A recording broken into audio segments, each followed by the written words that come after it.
Oke, jadi teman-teman, kali ini kita akan bahas mengenai bagaimana cara membuat aplikasi berbasis desktop atau desktop application.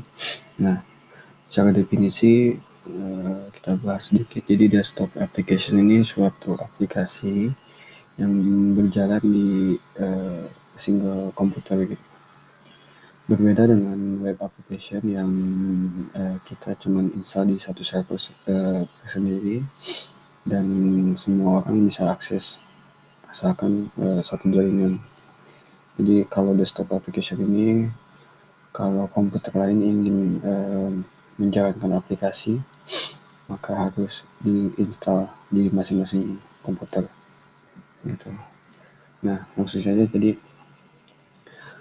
kita akan membuat desktop application ini menggunakan bahasa pemrograman C# dan database-nya kita menggunakan MySQL.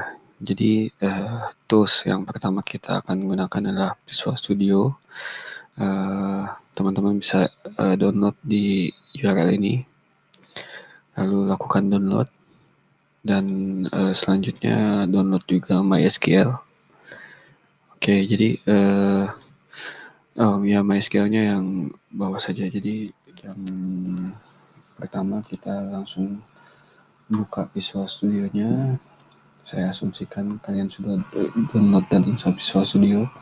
Lalu kita akan create new project. Nah, di sini ada banyak tipe project di Visual Studio. Yang pertama ada Windows Phone Application, itu yang akan kita pakai sekarang. Ada console application, ada web application, dan yang lainnya. Oke, kita pilih Windows Phone Application. Lalu kita pilih bahasa pemrograman C#, dan ini adalah Windows Application, dan ini adalah desktop. Oke, jadi kita pilih yang ini, Windows Phone Application, bahasa pemrograman C#, Windows, dan desktop. Oke, kita next. Nah, kita coba kasih nama projectnya adalah tutorial desktop, dan saya akan kasih lokasi projectnya di tutorial desktop. Oke, saya akan hapus dulu. Oke, selanjutnya adalah .NET Framework-nya adalah 4.7.1 yang saya gunakan. Oke, jadi kita coba create. Nah, di sini adalah tampilan awal dari Visual Studio ketika kita membuat project desktop application. Nah, di sini ada form default-nya. Form default ini ya seperti ini. Dan di sini saya akan menjelaskan ada beberapa tools ada beberapa bagian di Visual Studio. Ya, yang pertama yang paling penting adalah toolbox. Toolbox ini ya kita bisa melihat ada beberapa kita sebutnya widget lah ya. Widget yang bisa digunakan ada tombol, button, ada checkbox, ada label, ada textbox, dan ya banyak yang bisa kita gunakan di sini.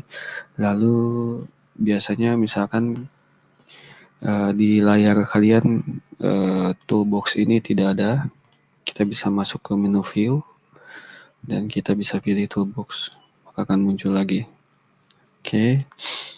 Lalu di sebelah kanan adalah Solution Explorer. Ini merupakan project yang kita sedang jalankan.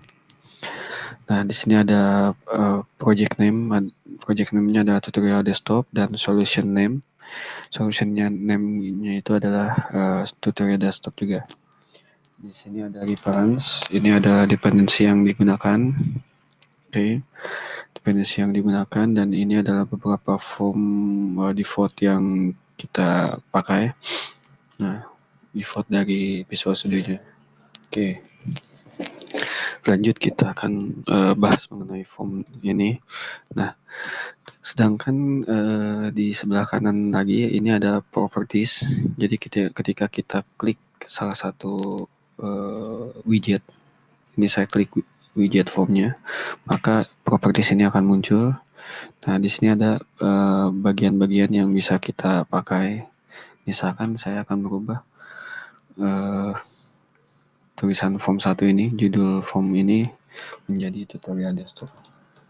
Maka saya tinggal cari teks dan saya ubah isinya tutorial desktop. Oke, saya enter dan ini langsung berubah. Oke, lalu di sini juga ada name, ini adalah penting ya. Jadi di satu form ini hanya ada satu name saja, hanya dibolehkan satu name saja, jadi unik lah.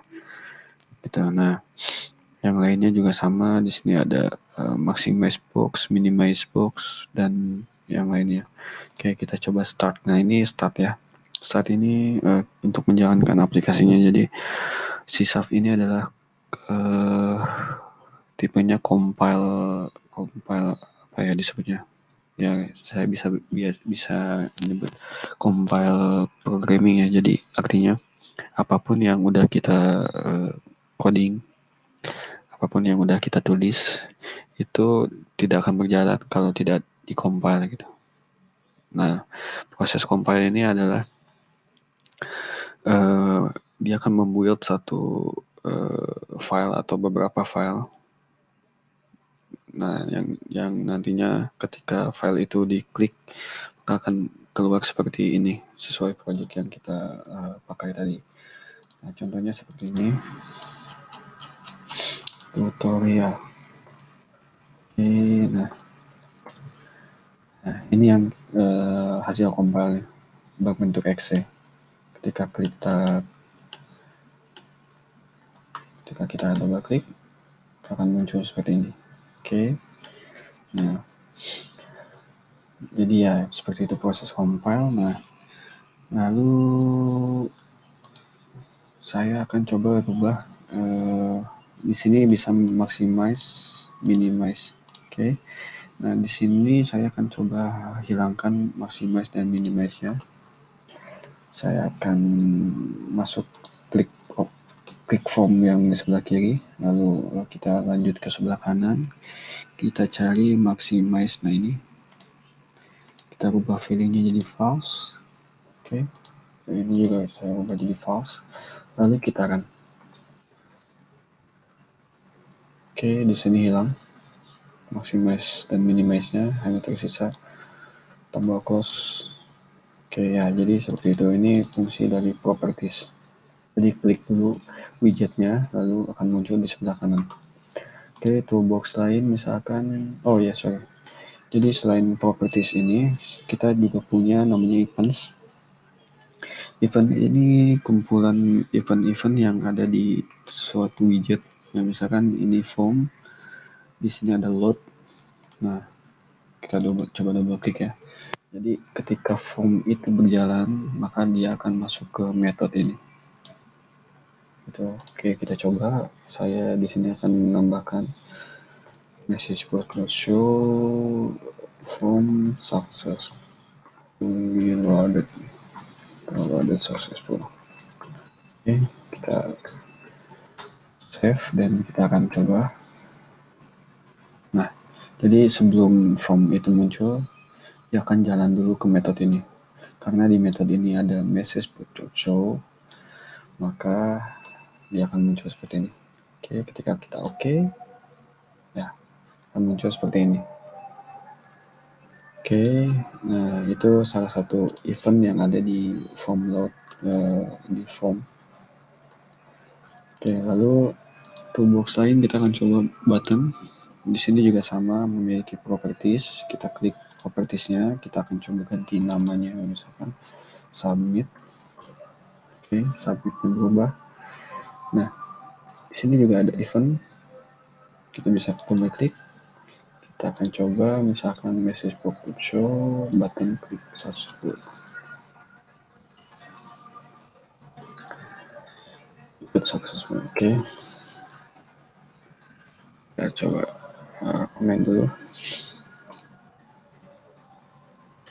Nah, untuk komen sendiri di sysap adalah menggunakan double slash seperti ini. Jadi artinya line ini tidak akan dijalankan oleh program. Nah, ini sudah terbentuk. Kita coba klik submit. Oke, event kliknya berjalan. Oke, jadi ya seperti itu salah satu contoh sederhana dari aplikasi desktop. Selanjutnya nanti kita akan bahas lebih mendalam lagi mengenai how to coding di sini.